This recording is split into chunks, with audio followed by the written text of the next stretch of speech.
Amit Kali Kannada second standard. ಅಕ್ಷರಗಳನ್ನು ಸರಿಯಾಗಿ ಉಚ್ಚರಿಸಲು ತಿಳಿಸಿ. Read the letters with the proper pronunciation. Which letter is this? Ja. This?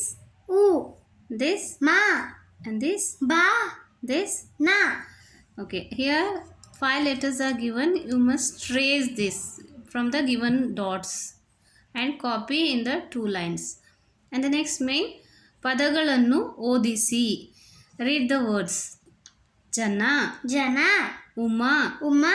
ಬನ, Bana. ನಗ, Naga. ಮನ, Mana. ಜಮ, Jama. ಮಜ, Maja. ದನ, Dana. ಬರ, Bara. ನರ, Nara. ಜಗ, Jaga. ಮಗ, Maga. ಸಮ, Sama. ಸಜ, Saja. ರಜ, Raja. ಉರಗ, Uraga. ನಗರ, Nagara. ಅಮರ, Amara. ಉದರ, Udara. ಸರಸ. Sarasa.